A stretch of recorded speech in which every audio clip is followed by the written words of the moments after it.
And now I am very excited to welcome back two amazing cappers in the sports betting and horse racing world. You know them as Mr. Marco D'Angelo from Wagertalk.com and Chris Fallica from Fox Sports. Please follow them on Twitter at Marco in Vegas and at Chris Fallica. Guys, here we are, the 151st edition of the Run for the Roses. How have you been chugging along this spring, Chris? It feels like things are kind of speeding up here. Yeah, they're speeding up. It's been a little bit of a crappy spring. I won't admit it. I'm not afraid to admit that from a handicapping standpoint. Had some really nice college basketball futures. Auburn 30-1, Houston 18-1, Texas Tech 20-something to 1, and win the region. And they all shit the bed. And then when your three biggest draft positions were Kelvin Banks to go 6th overall, Mason Graham over 5.5, and Ashton Genty over 6.5. You can tell how the draft went for me. So I'm a big James Gladstone fan, and the Jacksonville Jaguars for completely torpedoing my three biggest draft positions. But hey, we're a pick 5 away from getting it all back, right, Marco? I tell you what, I don't want to. The bad luck you had during the NCAA tournament, how many big leads there? You were on the laundry list there.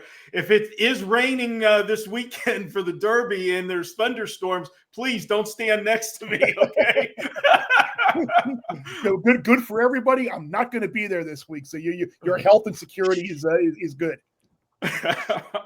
You're not the only one. I mean, it's so funny. It's like I even, of course, had Florida winning in my brackets, but I even place in the top 3 or 4. It's like it's survivor perspective. If Duke won, I'd still be in it, and I was mad about it. But at the same time, I looked at myself. What do I would have split a freaking $50,000 pot with like 500 people anyway? I was like, whatever. It didn't matter. It is just kind of one of those years, man. But like you said, pick 5 away, baby. That's the exciting thing about big pot to talk about here. And but before we get into these races, I always like to talk some football, Marco. And I feel like I ask you this question every single year. It's getting very redundant. But who's quarterbacking for the Pittsburgh Steelers? Big Ben's still not there. Oh, okay. I don't know what the Steelers' game plan is. I got my head is scratching. I personally was not wasn't upset that they decided to part ways with Russell Wilson.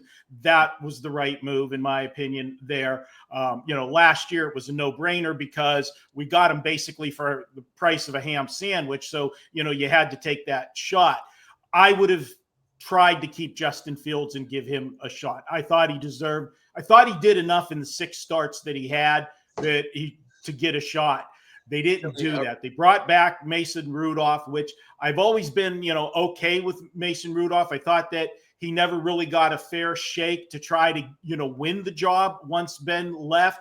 So bringing him back was, a smart move. But what they're doing with Aaron Rodgers, in playing the drama game with him, that's what upsets me the most, because this is a Steeler team that is rich in tradition, in history, and to be held hostage by Aaron Rodgers in his swan song. What's he got? 2 years left, here to play this game just absolutely drives me crazy. But I think Aaron Rodgers, when everything is settled, is going to end up there. I think he wanted to wait till after the draft because he didn't want them to take a high draft choice where it creates that over the shoulder, even though you're only going to be here maybe 2 years, 3 if you really, really hang on. But we'll see. I like the Will Howard draft pick. I think they got a bargain where they got him, and see what happens. And the crop next year is much better. But the problem for the Steelers, as much as everybody is so proud of Mike Tomlin's never having a losing season, it's actually hurt in the last few years because we're always in that middle of the road draft pick because of that. We're never bad, but we're never really good either. And what happens? You're drafted, 18th to 21st or 2nd, and this is what you get. Yeah, that purgatory is tough to get out of. And I remember this time last year, you were cursing the Steelers' schedule at the NFL, and I'm sitting here smiling with my under 8.5 plus money, while watching that thing go down and down and down. And then at the end of the day, I'm like, Jesus Christ, that ticket's not worth anything anymore. The Steelers win 10, 11 games, whatever it was. Absolutely, Mike Tomlin the hell out of me. I will say that I was impressed by the Howard pick. I did not like the quarterbacks at all this year. But I did think that Howard was kind of a sleeper in a way, just because not just what he did in the playoffs with Ohio State, but I just remember how much clutch he was at Kansas State playing with a bunch of 2-star type guys. I thought he's got size, NFL size and possibly the body to take some hits. So the truth is, I thought it was a hell of a shot. And Aaron Rodgers, man, do not pick up Aaron Rodgers, man. This dude is gone. And I think mentally gone. I feel like everything's about him. The drama is, even when he's not trying to be dramatic, you have to assume he's trying to be dramatic at this point. I think Chris knows a little bit about Aaron Rodgers. Yeah, I was all for bringing in Aaron Rodgers to the Jets a couple of years ago. I was excited, and then the year that they kind of pointed towards was done after 4 plays. But yeah, if I'm the Steelers at this point, I almost cut the cord. In just whatever you decide, fine. And I know it's crazy to say, Marco, I would almost pursue a potential trade for Kirk Cousins and see what he maybe has left for a year, because he'll come a hell of a lot cheaper than Aaron Rodgers, with a hell of a lot less of the drama as well. You finally got a legit bruising kind of back and a runner in Caleb Johnson now. You drafted really well this year. We'll see. It's just me. I don't know how much Rodgers has left, and I don't know how much of an improve he is over the guys that they have when you take everything into the realm that there's going to be. Yeah, I don't know the locker room's big enough for drama between Aaron Rodgers and Pickens. Can you imagine that combination? And they're on the field at the same time. Yeah, it's going to be interesting. With Russell Wilson and then that situation, Chris, it's kind of like buying that used car from somebody that just got promoted and has to move away. And it's like you're getting that great deal on somebody, you're not paying for them, but then again, is that what you really wanted? It almost feels like that situation would hit again. But Mason Rudolph, the guy. He has to know that he's probably a backup coming in, and something coming in as a starter is something that they just haven't asked him to do, and it's just kind of weird how they brought him back. But I'm not messing with the Steelers this year, dude. I don't care what it is. I got off that win total really quickly last year. It only took 2 weeks of voodoo magic to be like, you know what, I'm getting off of this under right now, and I'm playing the over just to, if it's a wash, it's a wash, which it ultimately was. Get your money back. Boy, no, you did it quicker than I could. So, Chris, what about the Jets draft? How'd you feel about? I think both of us thought a tight end should have been more in play in the first round. But what do you think? Yeah, I was pro Tyler Warren where they were picking. I figured as a Jets fan, and look, I am all for picking offensive linemen when it makes sense. But this is a team that put a lot of draft capital into building the offensive line in recent years, and you don't have a hell of a lot to show for it in terms of wins, and they're lacking some playmakers. But all told, I thought when everything was said and done, when you get Membu, who a lot of people you get him to be a tackle, your offensive line should be set, and you get Mason Taylor, the tight end, in the second round. That's a pretty good start. Now, look, we were just talking about the used cars that you're buying from your previous boss there, but yeah, I think that's kind of what Justin Fields might be. I don't see him as a starting quarterback in this league. I see him as a guy that if you need him to play a couple of games as backup because your starter is injured, I think you could do okay. But this is still a team that is in need of a quarterback. But just like Marco alluded to before, and this is why I was so anti Tennessee taking Cam Ward. You look at the quarterbacks that are potentially going to be in the draft next year. With Sellers, with Nussmeier, maybe Dante Moore. There are a bunch of guys, and I don't think Arch Manning's coming out, but we'll see what happens there. But there are a ton of guys potentially in the draft next. Carson Beck in the draft next year that could really solve a lot of teams' problems. So That is something to look forward to, and why maybe people didn't necessarily like the Browns draft this year, or maybe the trade with the Rams and the Falcons. But the fact that the Rams and the Browns are going to go into the draft next year with 2 number 1 picks in a heavy quarterback draft, they're going to be in a good position to make a move for one of those guys if they do need one. Yeah, the thing about Fields, I feel like I'd almost rather have him than Russell Wilson, just because at least there's some sort of like dynamic, part of his game. It's a threat to run. And maybe something gets fixed with his mechanics, and he turns into a quarterback, and he's got a chip on his shoulder as he sees C.J. Stroud succeed and Ohio State win the national championship. Maybe there is something there. So I do agree with that chance, because there's just nobody else out there. But yeah, they do need to button up, and now they have a new regime, and we'll see what happens with the Jets. But let's pivot a little to college football, Chris. I made a play yesterday, but I did. I'm going to ask you first, though, if you made any early college football plays, whether it's like a future or season win total. Yeah, I have played a couple of things. I have played Wisconsin under 5.5 wins. I have played Florida State under 7.5 wins. I have played a long shot dart alumni throw on Carson Beck to win the Heisman Trophy. So those are the 3 college football things that I have played right now. I really do like the both of the win totals that I played. I don't think people really understand how bad the talent situation is in Tallahassee right now with the way they haven't recruited, and now you bring in Castellanos from BC as your quarterback, and I don't know how much that really solves. And we'll see. That schedule is really, really tough. And them winning 8 games, I think, is a reach. And unfortunately for you, Kiev, I think Wisconsin's in a bad place this year, too. They got a bunch of games on that schedule that they really have no chance of winning. And they're going to have to win basically every single coin toss game, I think, to get to 6-6 and potentially a bowl. That schedule is brutal. The program's going the wrong direction. I could go on for hours, Chris, about my Badgers. I feel the same. Under is the only way to go. I think there's a chance that only 4 wins happens, 2 in the first 2 games, and then, man, that thing just gets uglier and uglier. And when you see the way these other teams in the Big Ten are recruiting, and even UCLA got a quarterback, and sure, he's got some ego problems as well, but, here we are, not improving, and I'm really, really worried about that. What's up to Jesse? Thanks for checking in, Jesse. Way too early college football plays. I'm taking Georgia Tech plus 1,400 to win the ACC. Here's the deal with Georgia Tech. They return Haynes King, the quarterback. They return a ton of offense. One of the teams with the most returns on offense. Not a ton of defense, but I'm not worried about that, because it's not like their defense was something they leaned on last year, and maybe even gets better. But here's the schedule.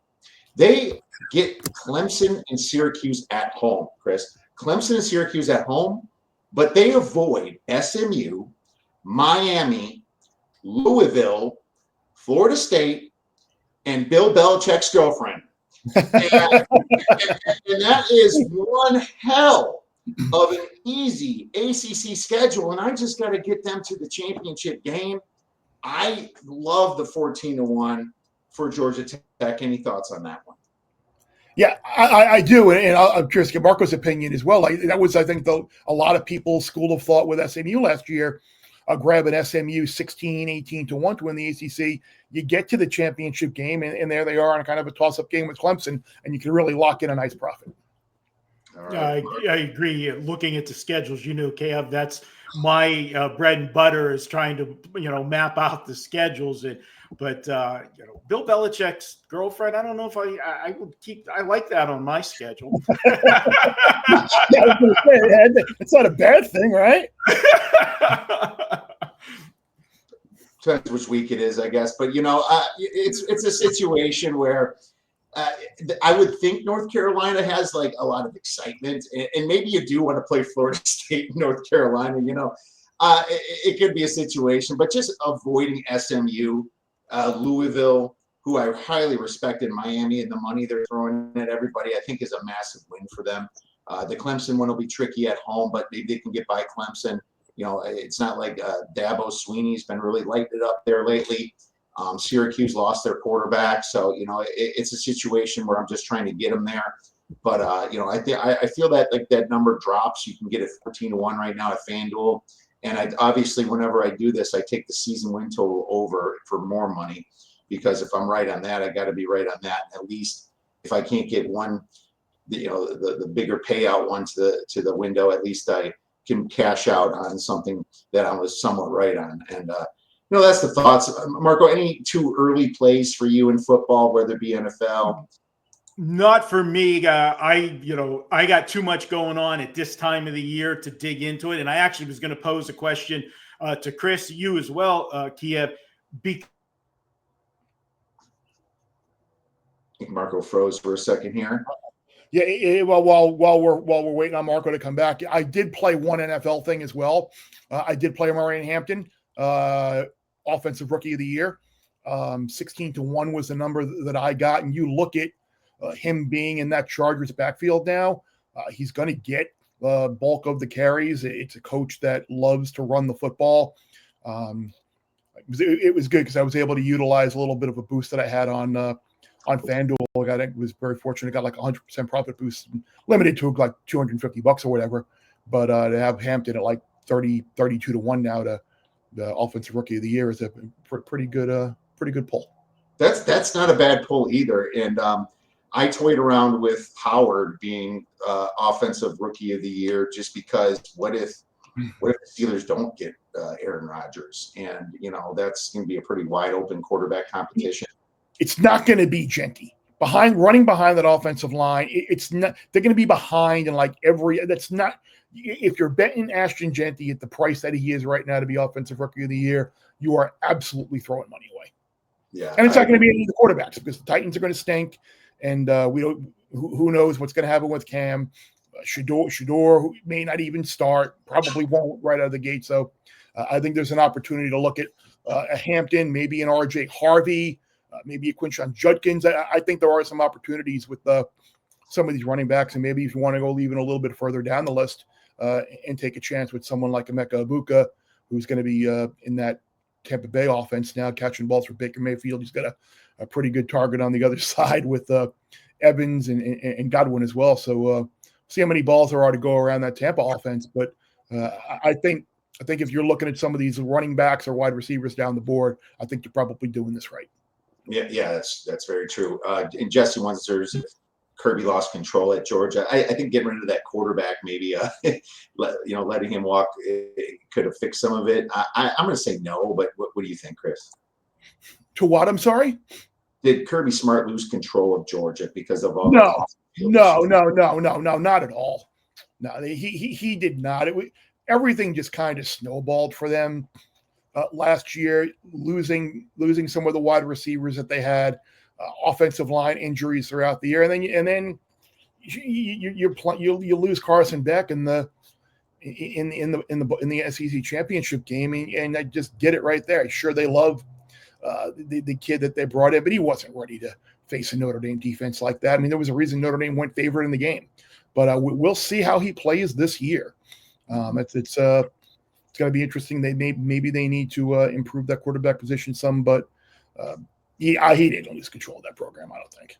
All right. Well, we can talk forever football. This is about the Derby today, so let's get into the 151st Run for the Roses here. So as we're waiting for Marco, why don't you talk about the weather? I've been monitoring myself, but I'm concerned. What are your thoughts? Yeah, it looks like we are going to get some rain. I think in the sorry, I'm just looking at getting beat here in the results in the first leg of a mid-pick 5 here at Churchill. Oh well, we're out, but I actually think that the weather could be a little sketchy now. I think we're looking at some rain Friday and Saturday, so don't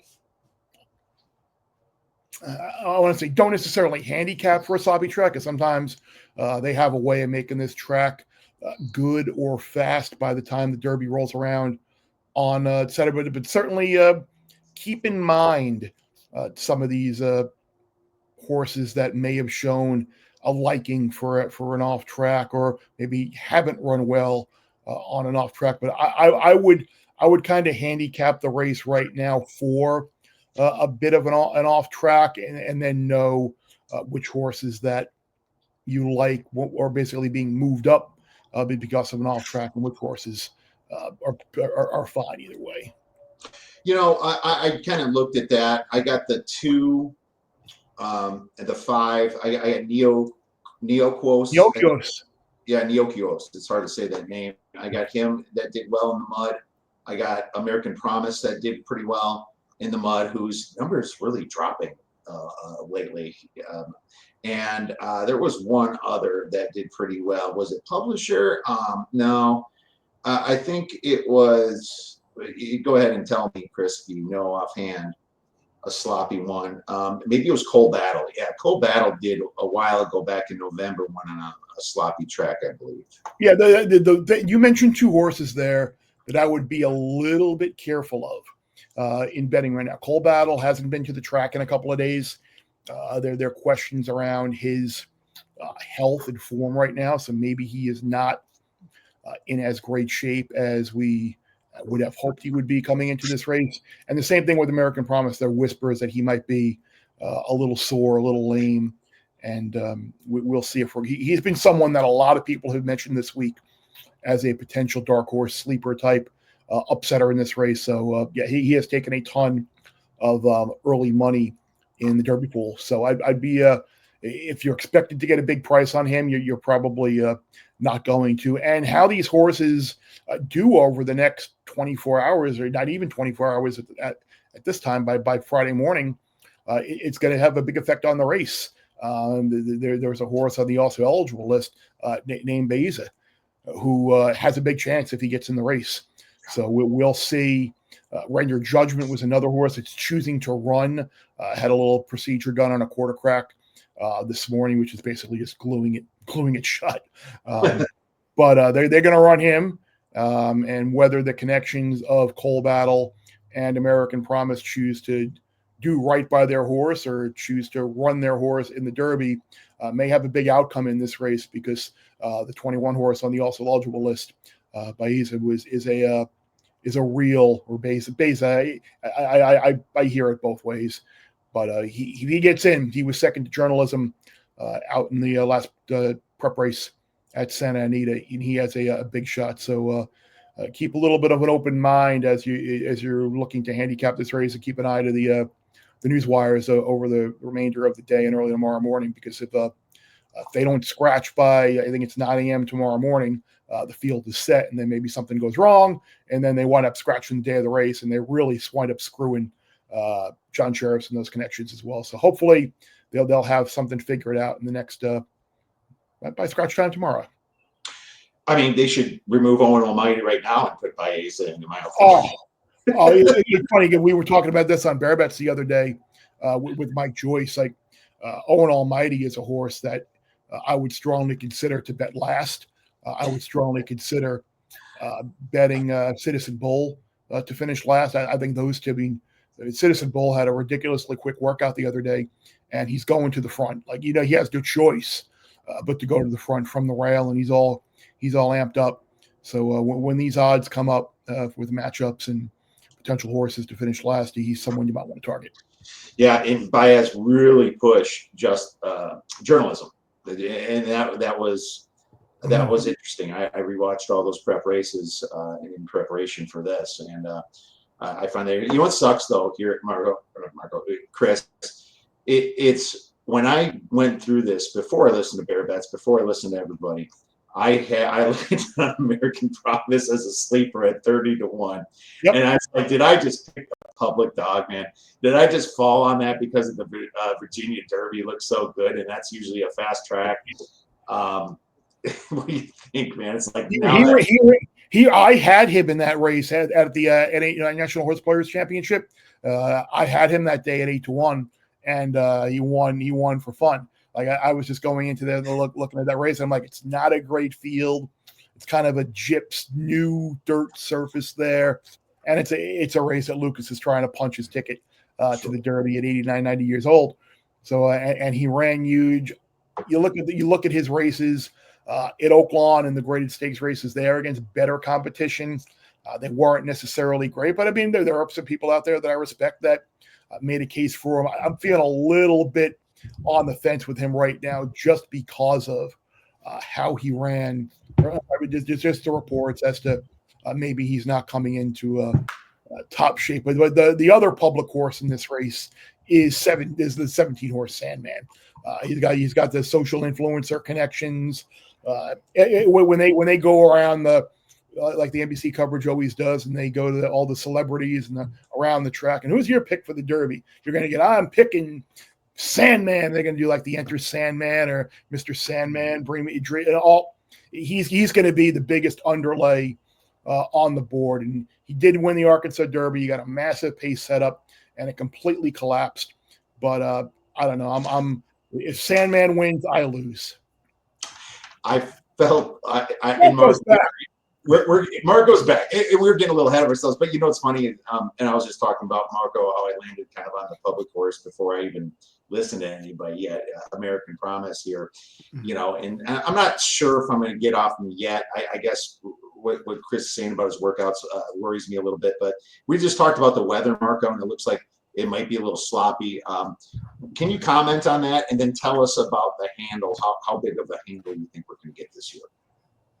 Well, the weather, the early reports I saw that if we have anything, it's going to be more on the Friday card. Saturday's supposed to clear up and look good. So I'm hoping for a dry track. I want to, see everybody at their best. I don't want to have to be in trying to retrace my steps and trying to go, okay, this one's a mutter and this one's not. And it makes it tough for us, because when we put our picks out, for clients and so forth, they want them as soon as possible. And if you get that monsoon type rain, that changes everything. So that's a problem that I hope to avoid and not have to reshuffle any tickets on Saturday morning. Looks like Marco's freezing up again. Chris, what do you think about the handle? Do you think it's going to be an above average handle this year? Does Kentucky Derby keep growing compared to, I know horse racing isn't in general, but is the Derby itself going to have a large handle? Oh yeah, it absolutely. I mean, every year it seems like they're setting a new record, and I think this year with the stories about, like I mentioned Sandman, I meant Dwayne Lucas in the field with the horse, Bob Baffert's return to the Kentucky Derby.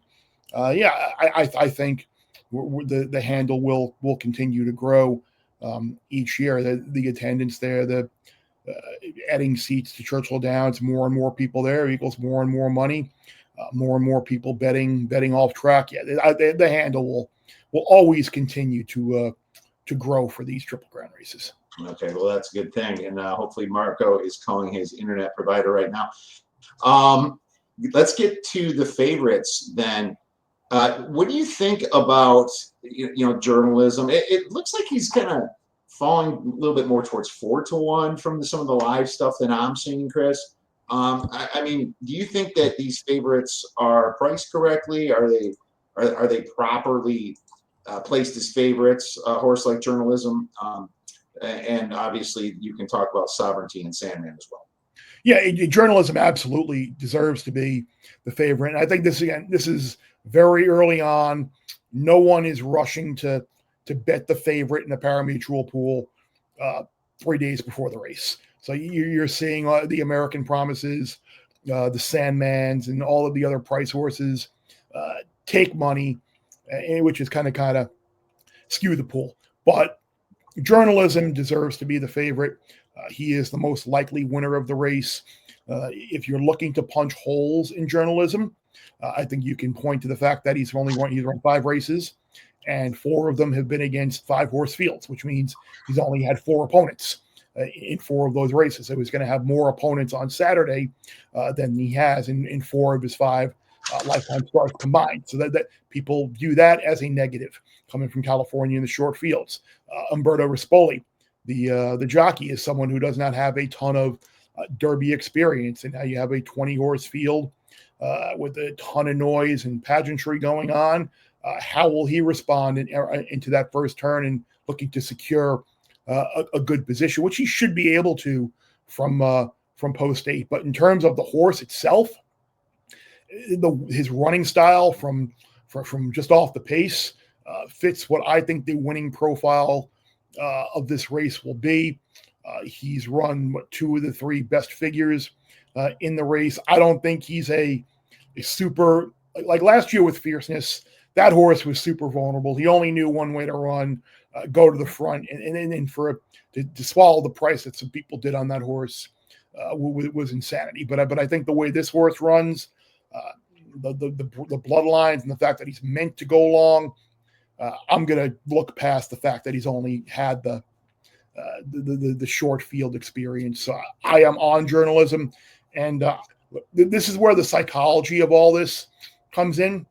Like you and I both know, everyone knows, every horse player, every bettor out there knows that there's a bettor out there or a handicapper or a friend. Like whenever they pick a horse, you can throw that horse out completely because they're the biggest mush. And I know the biggest mush I know really like Sovereignty, but at the same time, you have a couple of really smart handicappers out there, like Eddie Olczyk, like Mike Samich, a couple other people I know, Duke Batias, who like Sovereignty, and he should be the second horse choice in the race. And I think he is a big threat here. You look at his career, and it's basically you could put like a Bill Mott like outline plan in front of you, and he has followed it to a T. Debut, doesn't matter. Just go out, get some racing experience, get a foundation, and then we'll bring you back, and then the serious racing begins. His second start, he just missed against a really nice Chad Brown horse named Praetor, who's probably going to be pointed towards the Preakness and will have a big chance in the Preakness. Next start is a maiden. Bill Mott sends to Churchill Downs for the Street Scent Stakes, and he absolutely crushes a field, breaks his maiden in the stakes race in a field that included Tistastic and Sandman. So like right then and there, the horse has proven he likes Churchill Downs and runs well on it. 4-month layoff, Bill Mott has the horse ready. He has a huge turn of foot late to win the Fountain of Youth. So right then and there, we know the horse is secured his spot in the starting gate for the Derby if he stays healthy. And then to get the race in him, he runs in the Florida Derby where he basically, that was the perfect prep for this race. He ran the same kind of race, took back, and then finished up well. But at the same time, he wasn't fully extended to win that race. So it was a perfect trip win for Tappan Street, who unfortunately is hurt in that race. But now you've got a situation where Mott is supposedly like super open and affable and loose this week and excited. He's confident. So I don't know. That tells me he feels really, really good about his position with Sovereignty. The negative, if you look at Bill Mott's 13 Derby runners, only 2 of them have finished in the money. And that was Country House, who got put up, who finished across the wire as a second a couple of years ago in 2019, which was great when he got put up for your boy. And then Tacitus, who was third. And a lot of times you don't see these second choices. When you go back to 2010 to find the last time you had the second choice in the race win the Kentucky Derby. So there are a couple of historical things maybe to worry about, but in terms of the horse itself, I think Sovereignty fits like a T. And you mentioned they'll give you a little breakdown of Sandman. I gave it to you already. I am against this horse. I think he's going to be a big underlay. I think the only reason he won the Arkansas Derby was because you had Cornucopian and a Ron Moquette horse basically posting ridiculously fast fractions up front. It's set up for a massive closer in that race. And that's what we saw happen there, where Sandman just passed all of those horses that just went 44 and change up front. So that race set up for him. And you look at Mark Cassie's horses; they really haven't run well. I'm sorry, I shouldn't. Well, his races were at Oaklawn. His Derby horses really haven't run well. None of his Derby runners have hit the board. In fairness, only Classic Empire was one that single digits. So I don't know. He's a closer, a dead closer, and he's going to need a pace setup. If you like him, that's fine. I don't want to talk anybody off of a horse that they really like. So you can't bet them all. I always like to look and find some value with overlays as opposed to underlays and horses that I think fit a little bit more. So that's my view on. I think Journalism most likely winner. Sovereignty absolutely can win if he can overcome the Gary Mush. Okay, Gary's the Bush guy that I know, and then Sandman won't be factoring into the win spots on my tickets. All right, I'll find some other schmuck and have him play Journalism. I'll send you the video. No. I don't want anybody playing Journalism. We can't do that. I'm sorry. I landed on Sovereignty too, and that hurts. That hurts. It's like I'm on two of the most public type. You know, it's funny. I'm looking at some live odds. I don't know how accurate these are. This was Ed DeRosa puts these out every few minutes about the Derby, and it looks like Sovereignty's at 10-1, and Sandman is at 5-1 right now. So Journalism. As predicted, Sandman taking money. Yeah, it's a good call on that. I'm kind of hoping that Sovereignty is a little bit more ignored. It's funny about the social media craze. They're seriously doing this for horses now, where they out there twerking on TikTok for horses, my man. That is just a new chink right there that I haven't even digested. But it's funny that I'm trying to figure out how I want to attack this, as it can be much different than other years. I almost feel like what you said and what Sean and Patrick said to me last night on the show, where I do two very good horse racers, horse bettors, a publisher only having those 5-horse fields is definitely concerning. And Journalism is what I'm trying to say. And I wonder if it does make a difference here. But we haven't talked about the elephant in the room yet. And our old friend is back, Bob Baffert. He is back with a vengeance. Unfortunately, the vengeance is falling in the very early or the very close to the rail type situations, with Citizen Bull drawing the 1 hole and Rodriguez drawing the 4 hole. I mean, do you have an opinion on Baffert now, after all the suspensions and after all the dust is finally settled? I think Bob Baffert is good for horse racing. I think he brings eyeballs to the sport. He brings buzz and talk about the sport. I think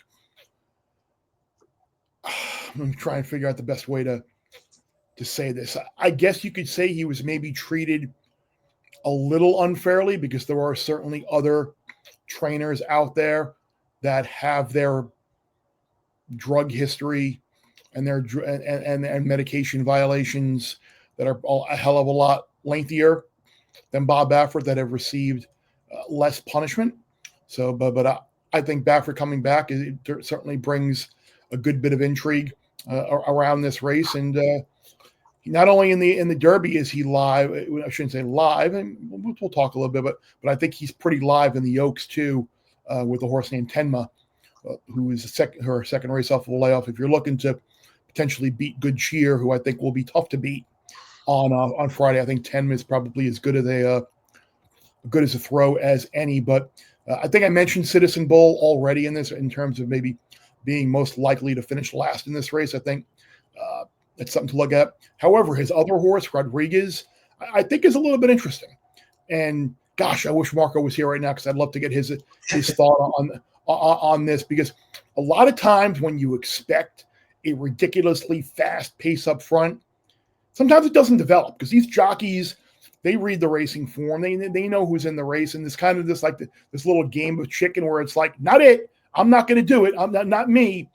And maybe there's a scenario where Rodriguez, with Mike Smith, who is a very good front end judge of pace rider, maybe Rodriguez gets a little bit of a breather. And I think the question you need to ask yourself with Rodriguez, by the way, was the same price as Journalism in that last prep, or one of the 2 prep races at Santa Anita, is what was the reason for the big figure jump and the great run in the Wood Memorial? Was it taking the blinkers off, which caused the horse to run his best race, or was it the fact that he just got away with super easy fractions up front and was able to hold off Grand, who was in his third lifetime start, I think it was.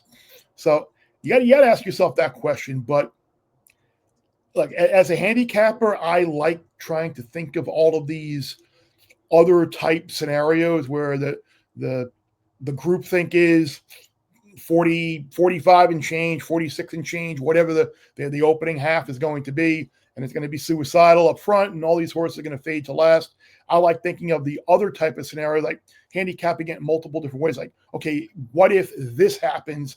And if it does, maybe we have a situation where you have like a Medina Spirit kind of getting away with a really good trip, or an Authentic getting away with a really good trip. So I think Rodriguez is a very, very live alternative if you are against one of those couple of favorites.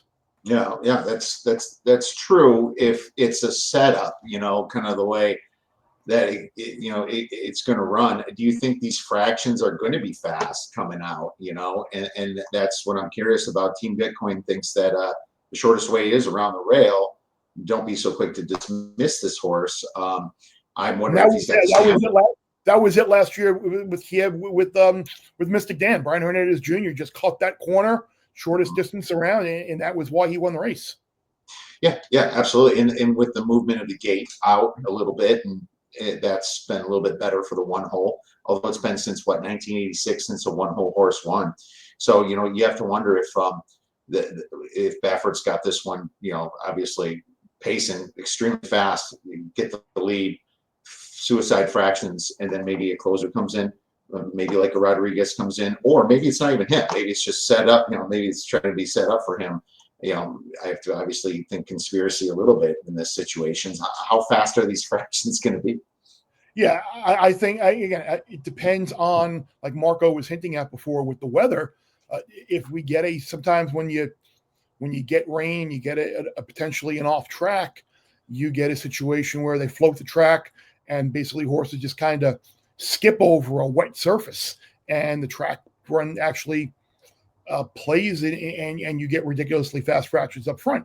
Or there you have the other opportunity where sometimes maybe you get a lot of rain and it stops, and the track kind of turns into this like cakey, like sticky type surface where the pace may not be as fast. So it'll be curious to see, but I am leaning towards having a kind of a fast pace up front, because with a horse like East Avenue in there, who knows only one way to go on the lead. You've got Citizen Bull, you've got Neo Close, you've got American Promise.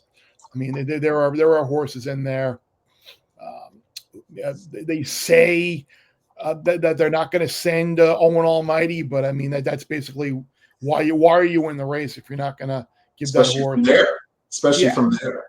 Like you're going to see a scenario where basically this horse just basically goes around the track at like 10th the entire time around. And they can avoid saying that to finish last. But yeah, I still think this is a race that sets up for coming from that second flight. Okay, well there you go. Coming from the second flight is what we like in a longer race here, and that makes sense. Chris, who are you tossing off of your ticket? Who are you Xing out and don't even want to think about come race day? In terms of the win, I think we're looking at Citizen Bull. I think we're looking at Neelquos. I think we're looking at Final Gambit. I think we're looking at American Promise. I think we're looking at Admire Daytona. I think we are looking at Flying Mohawk. I think we are looking at East Avenue. And I think we are looking at Chunk of Gold. And I think we're looking at Owen Almighty. So what's that, about 8 horses, I think, that I ripped off? Yeah, that's at least 8 horses. And I added Flying Mohawk or East Avenue. I'm not high at all. I don't want to make Almighty either. Chunk of Chunk of Gold? Chunk of Gold, yeah, all the way on the outside. Yeah, I can't even read my own writing sometimes. Render Judgment is as well. I'm tossing. Oh yeah. He can't win either. I skipped over him. Yeah. It was funny. I was just going through the list in my my column that I posted on foxsports.com, and literally all I wrote for Render Judgment was taking up space in the starting gate. That's all. So yeah, he's got no shot. All right. Well, there you go. So if that's the case, we're kind of on the same page with that. I do want to buy Baeza race. That might change some thoughts of mine as well. Yes. I will. He'll be a pretty solid price, and so I have a couple questions. So, if for people that like Sandman, I rewatched that Arkansas Derby, and I felt like he did go sideways a little bit and block Publisher, and I thought Publisher you just kind of had to slow down a minute, almost thinking the horse was going to hit. And is that fair? Yes. Okay, because if you like Sandman, and for any of the public that like Sandman, why would you not like Publisher at a massive price? I'm so glad you said that, because that was one of the other things I was going to mention. And I remember a couple of years ago, and I can't remember who the Rapoli Todd Pletcher horse was in the Derby that year that was favored. Who the hell was it? But the year Mage won the race, and you look at the Mage versus the Pletcher horse. Now I'm gonna have to look at that Mage, Sure.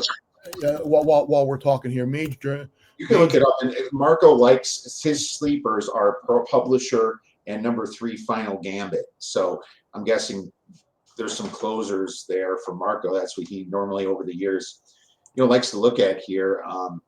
Publisher is listed as a closer, and so is mid pack, I guess, is Final Gambit. But Final Gambit's got a good price, so those are his sleepers. If he can get back in, he said his internet's completely out, so it's tough. Forte. Forte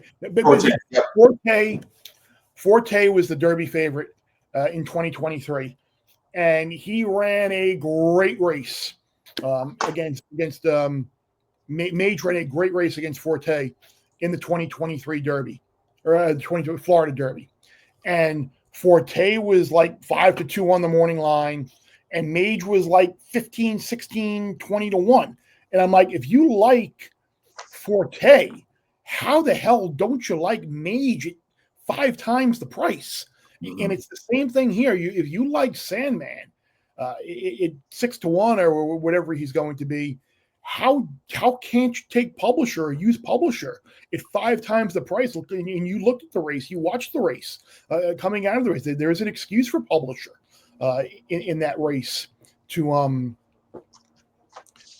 improve and look better. If you look at Publisher, he was a beneficiary of the collapse, like Sandman was, and we can see in him. Look, Asmussen's horses didn't necessarily have a great meet at Oaklawn Park this year. His majority of his wins were fairgrounds and some other places, but the fact that this horse goes now to Churchill Downs, somewhere where he is going to move his horses up, wouldn't surprise me at all to see this horse run maybe a non-threatening 3rd or 4th and have a really good chance to hit the board at a massive number, as does his other horse just to the outside, Tistastic. You look at the last 6 years in the Derby, every year you've had at least one horse 15-1 or longer hit the board. So it's not unreasonable to think that Tistastic could potentially be that closer. He's got a 2nd and a 3rd in a graded stakes races at Churchill as a 2-year-old. He's finished in front of Sandman as a 2-year-old as well. He's got a Derby winning jockey in Yoel Rosario. Maybe he's not good enough to win here, but he certainly can back up his win lately in the Louisiana Derby at Churchill Downs here. So if you're looking for one of those like 20-1s or so, maybe this is the year finally where Asmussen gets the monkey off his back. He's over 20 Derbies, which is the most starts for a Derby a trainer in the Derby that has not won a race. So Asmussen would be a popular winner at Churchill Downs. Yeah, and I was thinking about like how those are placed pretty much next to each other, and Tistastic, because of the win, has a little bit shorter of odds, but it just depends upon what you feel about the strength of Louisiana Derby and the Arkansas Derby. And it's a situation where I was kind of like really scratch my head because two things are going against publisher too. It's Asmussen that hasn't won it, and the fact that publisher hasn't won it, hasn't broken his maiden, right? And, Yeah. and so, Breaking your maiden in the Kentucky Derby might be tough. yeah, it sure will. And so that's kind of what keeps me away. Now to a different country, Japan. You know, it's funny, Chris. I after listening to you a little bit on Bear Bets and a couple other places, I kind of think that could this be the year Luxor Cafe, a horse like him, you know, steals it. I mean, I love the pedigree of him. You know, he's a American Pharaoh type horse, or it's Sire American Pharaoh, right? And he has just dominated his last four. I will say that the time he ran on a sloppier track, he did lose, but that was you know, 5 races ago. He took second. You know, this could be the year that you get that winner finally from another country, a Japanese horse in Luxor Cafe. So I kind of put him as a potential on top of the tries as well, Chris. Any thoughts on those two horses, Admire Daytona and Luxor Cafe? Admire Daytona, I don't see much of a chance here with him. I kind of made a joke on Twitter the other day about he's going to need to get in a trailer to get a mile and a quarter at Churchill Downs on Saturday, and everyone said, "Oh, but he won a mile and 16th." Yeah, it's a mile and 16th. Led gate to wire, just held on by a nose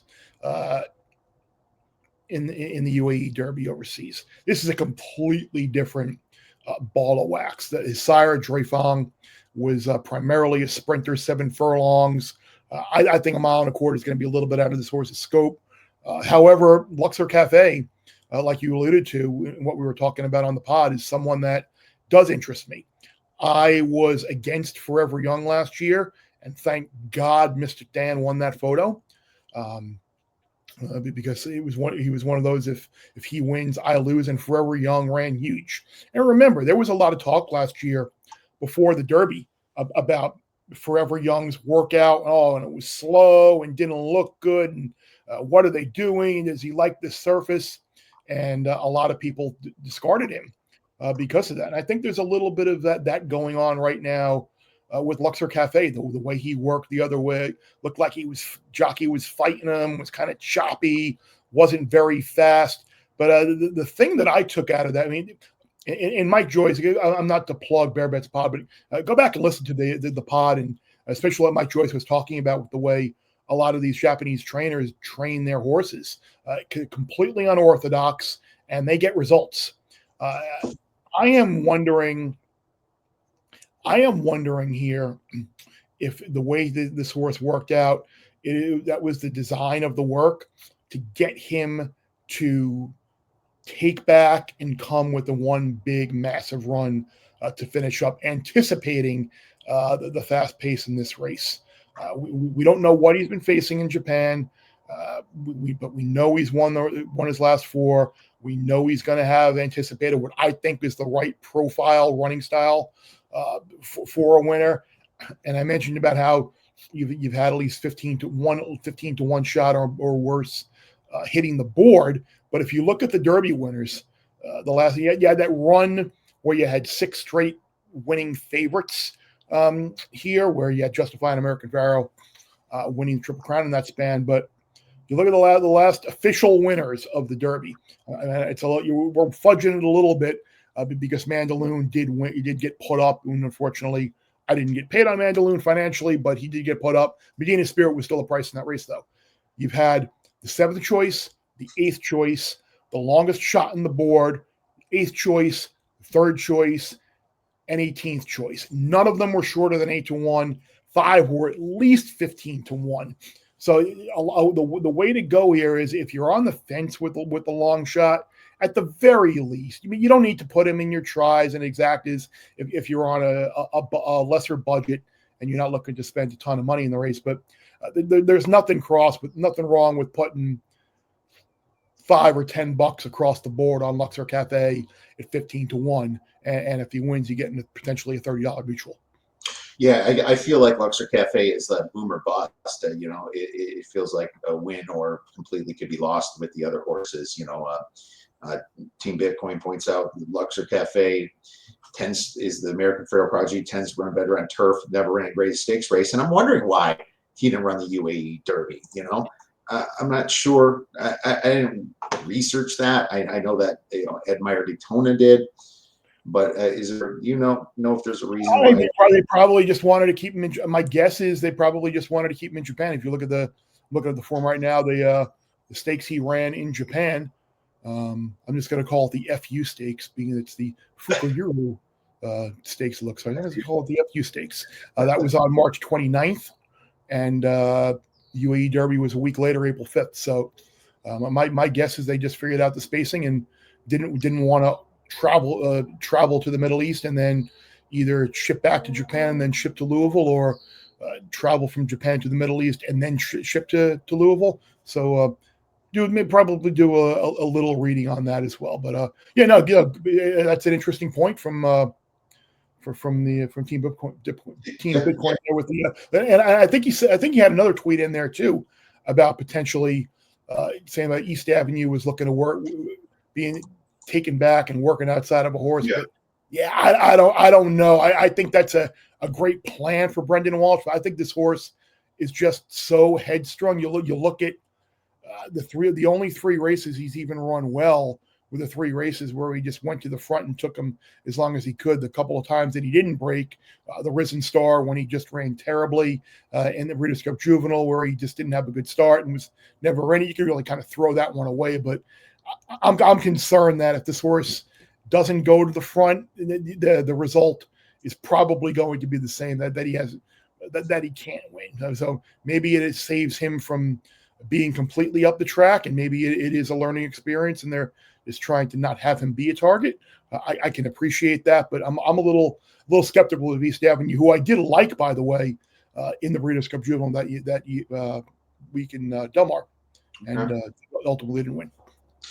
So let's talk about your ticket. And Marco texted me. Unfortunately, can't get back on. He likes the 8, and I can go over these. The Journalism. 8. Yep. He likes obviously journalism. The 18 horse, which is interesting in Sovereignty because that's what I like. The 10 horse, which is Grande, which is only raced 3 times, but a Pletcher horse, and Grande did pretty well behind Rodriguez. In the Wood Memorial, he could step it up, and then the 9 horse looks like you were, let's say 8, 9, 10. Burnham Square with the sleepers, 13 Publisher, and number 3 Final Gambit. One thing, if I know about Marco, his ticket's going to be more crowded than the Cleveland Browns quarterback room. And, he's hit like that before though, so I give him a lot of credit. He invests, but he's gotten some nice returns. How are you going to, at least right now, before you know the weather, and just assuming, maybe it's going to be a little sloppy, how are you going to build your ticket, Chris? I am going to basically key journalism and Sovereignty in one spot of the exacta. Meaning I'm going to need journalism or Sovereignty, excuse me, to finish first or second. And then in the other spot, I'm going to need either Rodriguez, Luxor Cafe, Publisher, Tistastic. And for now, I have Coal Battle in there. I'm going to wait and see how he fares.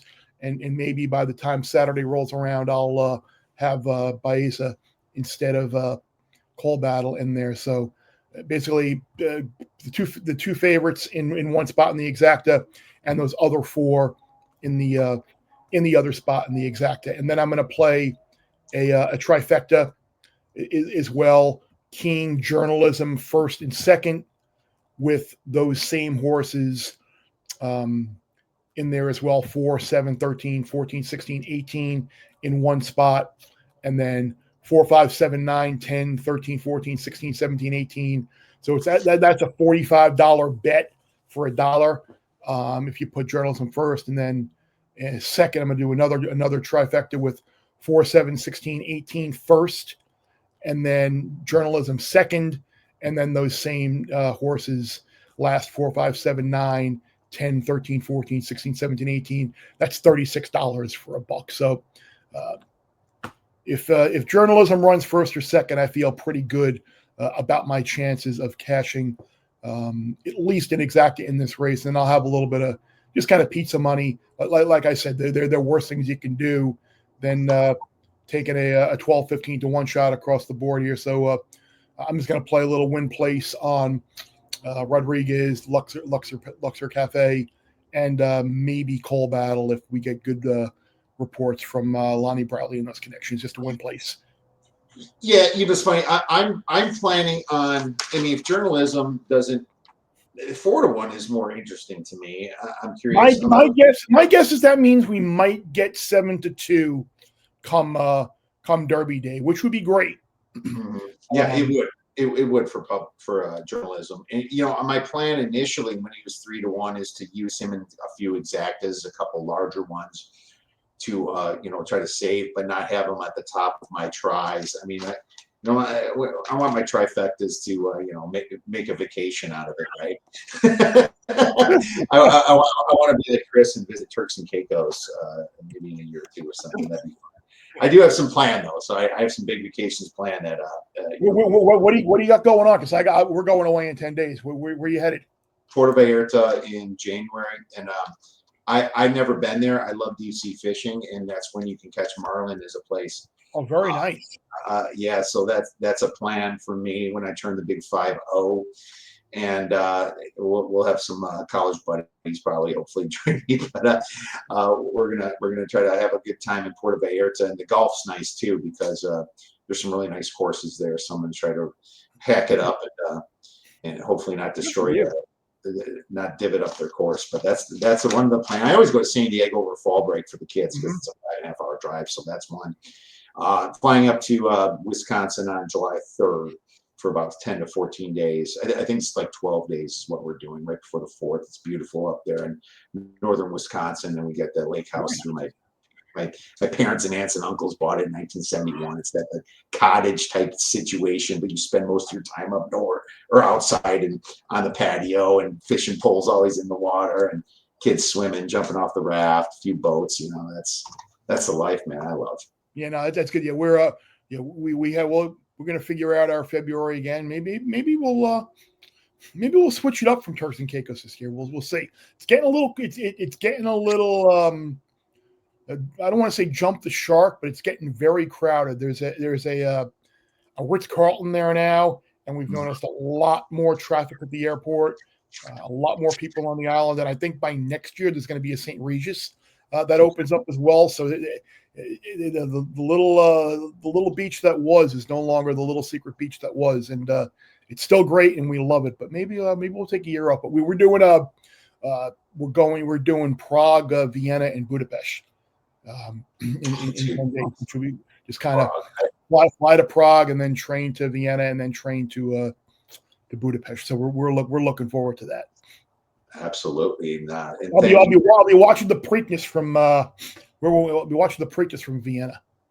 All right. Well, that's beautiful. Have some glass of wine and watch the Preakness. Sure. Middle of the night, exactly. Oh, that sounds wonderful. You always hit up the Euro, man. I still have yet to get out there. I think when the kids get a little older, maybe I'll check it out there. Thanks for watching Team Bitcoin. Appreciate it. Before I was going to ask you if there's a Triple Crown winner, 3.5 to 1. I tried to bet the no at -600. I couldn't get anything down on it really. Right. I mean, I think I know your answer for that one. But you did mention the Kentucky Oaks. And why don't you throw out? Let me say this about the Triple Crown prop. I think journalism or sovereignty potentially could do it. I think the issue is it's not going to be the Belmont, which by the way is at Saratoga again this year, and it's 1.25 miles. So you're not going to get a 1.5 mile race. I think the winner of the Derby would have obviously be very difficult to beat.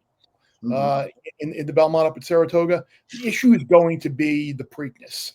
I mentioned a horse named Praetor for Chad Brown. There are a couple of other horses that maybe Baeza, who if he doesn't make the Derby, they point him to the Preakness. There are always a couple of fresh horses that are very highly thought of. Maybe they were a little bit late developing. They didn't get pressed along in the Derby trail. That could pose a threat to the Derby winner in the Preakness. So I wouldn't be betting that just because of that, but I would not put it past journalism to do it. And I think the way to go would probably, you could probably, if it's 3.5 to 1, you can just bet journalism to win. And if he wins the Derby, just roll it over on the Preakness and then roll it over on the Belmont as well if you want. Well, there you go. Keep rolling it over, maybe roll over some profit on it. That's not a bad way to do it too, because that's going to be better than 3.5 to 1.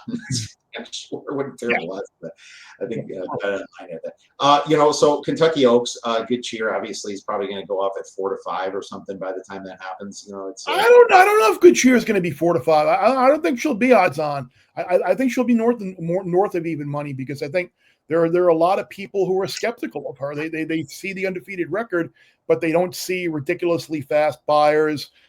They see kind of an outside post. And they see value with the Beckman horse. Maybe there's some other horses. I think it's Brightside, the John Ortiz horse on the outside.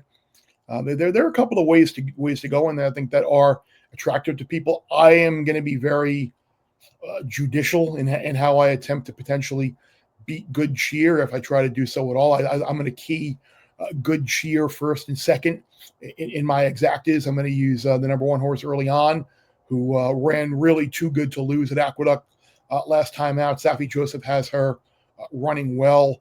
I'm going to use the 3 horse Fondly, who I think can improve even more for Grand Motion. I'm going to use the 9 horse Tenma for Bob Baffert, second off the layoff, who's going to be coming from a bit off the pace as well. And the 10 horse Take Charge My Lady for Kenny McPeak, who won the race last year, of course, with Torpedo Anna. I know she's been a little iffy with the foot injury lately, but supposedly she looked okay on the track the other day. So I'm going to use good cheer with those 4 double-digit prices in my exacta first and second, and try first and second. Okay, no, that's awesome. It's funny. You can just even keep good cheer on the top of those prices. A lot of those you said were 30. Oh, by the way, I'm sorry. Looking at this now, there was a big scratch in that race with the. Let me just make sure I get. It was the George Weaver horse, the 5G, the New York bred, who won the Gulfstream Park Oaks and ran really well. That is going to really take some of the pace, I think, off of this race. So that potentially could help a horse like early on. It could potentially help a horse like Simply Joking. It could help a horse like La Cara as well. But 5G coming out of that race is a pretty significant scratch. Marco mentioned the 10 race. Number 2, Copion, is something he seems to like here. So thank you, Marco. It's an 8 to 1 horse here. Look at that buyer. Yeah. What the hell? What is the morning line odds maker thinking? Putting that horse? Is not a chance in the world that Copion is 8 to 1 composed. I looked at that. I'm like, what? I'm like, there's no way this horse is going to be 8 to 1. But yeah, she's got a massive chance in there. Oh my God. Yeah. I mean, if you're playing a pick 5, you got to include that one. It seems like that's some speed right there. And even if it doesn't come through, I mean, the price looks pretty good. So thank you, Marco, for that one. I'll tell you this: the 8 race, and I mentioned it on the show yesterday too. I kind of like the Mind Frame, and I like Nisos. Maybe just an exact box. And that might be the only thing I play, Chris, on the 8, if I'm not throwing in the pick 5, of course. But Nisos in the set and Mind Frame, second in the Belmont last year, but did great on the mile. He just ran recently, and Nisos is a Baffert horse, I believe. That's looking really, really tough to beat. He missed the Derby, I think it was a year or 2 ago. Oh yeah. He hasn't run since February of last year. He's been off well over a year, and these Bob Baffert horses coming off of long layoffs, I almost get a sense with them that they are either going to be first or last. So you just got to kind of pick what way you want to go there. I think Mind Frame will be super tough in here. He ran awesome on Derby Day last year after he broke his maiden. It just crushed an allowance field. So I lean towards Mind Frame in there. And getting back to the race that Marco was talking about, the 10th race there was the Derby City Distaff. The Derby City Distaff there. That is a really competitive race. Vava is someone who I think is a horse that, again, I kind of talked about the other day. Like, there's no way we're getting 6-1 on Vava in this race. And a lot of people were kind of skeptical because like, oh, no, who's betting that horse off of her last 2 races? But the horse, she's 4 for 4 over the Churchill Downs surface. She won this race last year. And I like to, you go back and look, like I said with East Avenue in the Breeders' Cup Juvenile, just kind of draw a line through that race and throw it out. I'm kind of doing the same thing with Vava. I'm going on taking the approach that she just didn't like the Del Mar surface. That race was fluky. You had a massive long shot winner in that race. So I'm throwing that out. The day of the ballerina at Saratoga that day, Society just caught a flyer. The track was major speed favoring. It was working against her. So I'm kind of throwing those last 2 races out and looking more at the Churchill form and the fact that you look at her last 2 workouts, they have been absolutely eye-popping. So give us a little 2772 for the podcast here with Marco and I. Give us a nice little 27 exacta box. Well, there you go, 27 exacta. I like it. You just got to beat the 8 horse here. Ways and Means, that's 3-1. A Chad Brown horse that's been running pretty fast, but he faded off the last race, and it's kind of weird. You see Ways and Means win a lot, and then you fade off the last one. I kind of feel like it's the same situation with that Baffert horse in the 1 hole, right? It's almost like, he completely faded. Citizen Bull has no excuses on what happened to him in that Derby, and then all of a sudden, there's a good price on him. He's in a tough hole. It's like I always struggle with horses like Ways and Means and Citizen Bull, because it's like, was this just a one-off? You have to think, or was this like let's just say regression? Yeah, I mean, Ways and Means. I had a nice 28-1 Oaks future on her last year, and but in watching that race, it's clear that she's not a route horse. A mile is about as long as she's going to want to go. So this 7 furlong should really hit her right between the eyeballs, right in her wheelhouse. So I know a lot of people do like her as well. And again, she's someone that was favored in the Breeders' Cup Filly Mare Sprint, and basically faded there. And this is her first race since then as well. But Chad Brown does very well off of these layoff horses and in a sprint type distance. So that she certainly would be no shock here either. Yeah, absolutely. And you know who else does really well? Mr. Chris Fallica, the Bear over at Fox Sports. Very excited to get your column. Where could our listeners and viewers get your plays nicely written out and put together come Derby Day? They will be up at foxsports.com shortly, I hope. I will be making an effort to tweet what I can. I don't know what I have going on contest-wise on Saturday, so sometimes if I'm in a contest, I need to be a little coy about what I'm playing, just because there's NHC seats and whatever in there. But just for the audience here, another horse that I really, really, really, really like this weekend is in the Turf Classic on Saturday, the 11th race. The number 4 is redistricting. We're just talking about Chad Brown in the Derby City Distaff. I don't think we're getting 10-1 on redistricting. Can't even talk, but it will take what we can get. This horse that was 5-2 in this stakes race at Fairgrounds in his first race off of a 4-month layoff or so. Chad Brown's got his main man, Rat Ortiz Jr. up. Redistricting was just not comfortable really that entire. It looked like a total go out, whatever happens. And it looks like all systems go for this horse. And if we can get somewhere close to like 6-1, maybe I'll be happy. But redistricting, someone maybe want to wheel that horse with a bunch of horses in the Turf Classic Derby double there, races 11 and 12 on Saturday. And if you want, maybe use a little Vava, Copion, Ways and Means. Maybe make a pick 3 out of it as well. All right, redistricting the 4. Yeah, I mean it shows 10-1 on the PPs. No chance. Yeah, that's no chance, right? So we'll see. This is great stuff, because I'm playing a pick 5, and I definitely need some long shots here and decent shots, let's say. Redistricting is going to be added to my portfolio. Make sure you guys check out Chris. Chris, we'll be texting. Absolutely. Take care. Great talking to you, Kiev. Sorry, Marco. Let's do it another time. Marco, to the next time. I miss it, man. I miss going back and forth with Marco, and I would love to have gotten the live spontaneous reactions. But oh, me too. Is he in Pennsylvania or is he in Vegas? You know what's funny? He sent me the text he had made me think it was Pennsylvania because that wouldn't make sense because they had some serious weather there the last couple of days, so it does not surprise me that he potentially had some internet issues there. Because I know my in-laws are in Pennsylvania and I have a couple of Todd Wishnap, who's a good friend. He just got some power back today. So yeah, my guess is that there's still some lingering issues from that storm. So hopefully everybody there is okay and they get some power and didn't have too many issues associated with that storm.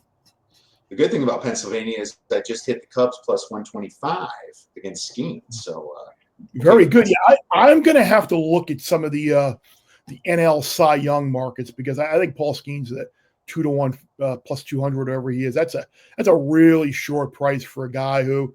Let's see if he can back up an entire year, and will they give it to a pitcher on a team that's going to win 70 games?